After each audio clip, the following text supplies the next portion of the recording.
So thanks for tuning in to the last video about the upgrade in this area with the engine shed, the diesel fueling point and the coal bunker. Now I'm going to crack on. I've got the roof to do, so this will be coming back off the layout. I'll do the roof on there. The base round about the water tower, this will be getting done where it's all kind of blend together, really. I haven't just got the kind of green ground foam on the base and then the sand next to it. All this is going to be bedded in, as are certain areas around here, some pipes to run round to the other diesel tank just there. So I've got some pipes to run round and pumps to put in and all that sort of stuff. So this area's still got a lot of kind of little details and things that I need to do to it. But actually the main thing is that this town area I was happy with. I like the buildings I've got. These two buildings are from the Cornhill and Atherton model railroad, and the guy basically sold a load of stuff on eBay, and I was very lucky to buy these two previously scratch built buildings by that gentleman who is a very talented modeller. You can see these two structures are spot on. I like the fact they're white with the red roofs, and I honestly don't care if it clashes with the green on there and the grey there and then the kind of white and whatnot there. But what has happened is that Dave Scott at Scott Rails has very kindly sent me a kit that he'd received from John A. Dawson, and it was stuff that John had sent him to kind of help fill out his layout, because Dave's got a huge layout down in his basement. He's got plenty of square footage and he's going to need a shed load of buildings to fill that out. But he'd got one particular building that he'd contacted me, he'd spoke to John about it, so John said, yeah, it's cool, I can get it. So a big shout out to John Dawson for doing that. It's very kind of him to say to Dave, yeah, that's fine if you want to pass it on. Because what happened was that Dave had received this kit here. This is a Bar Mills kit. It's the HO scale O'Doul's Flop House.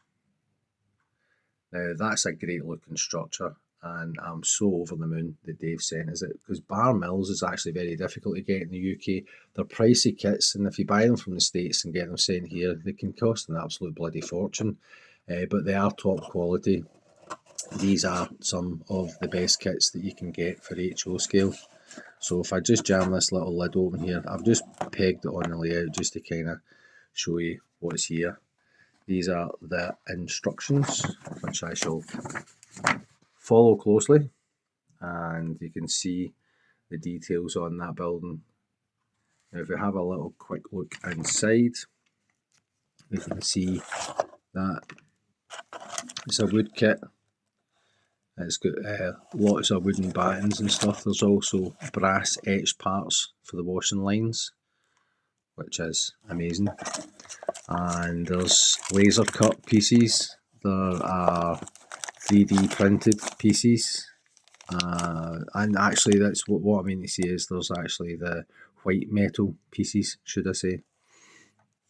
So there's white metal parts, plastic parts, wooden parts, laser cut parts, brass etched parts, and that's a very, very well put together kit by the manufacturer Bar Mills.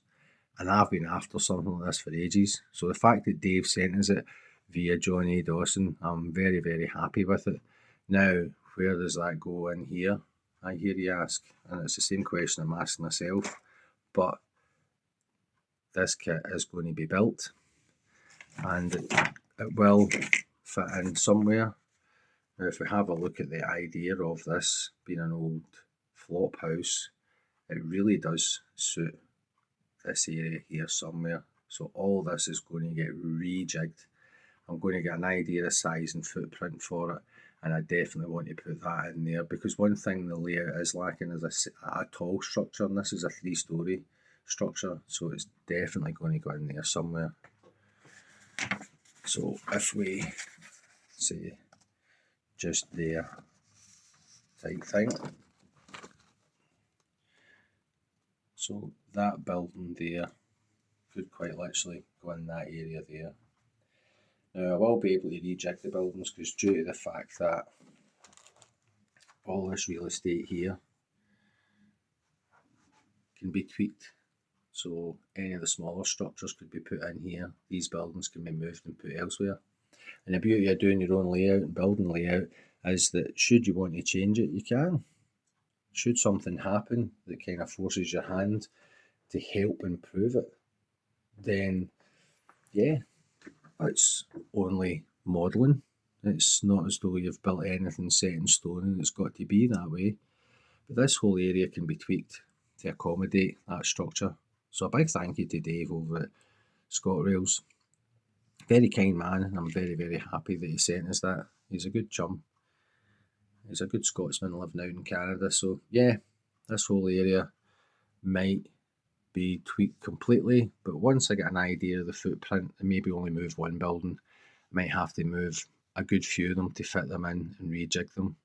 But either way, I don't mind. I'll be quite happy to do that because I'm looking forward to building this kit. And this actually might be one of the few videos where there's a blow by blow on the build on this kit, so you can just see what the quality is like, rather than there's the kit half built, and then painted type pictures. So I'll try and do a little bit more in depth on it. So thanks for sticking with me. I'll carry on with the rest of the stuff that's needing done.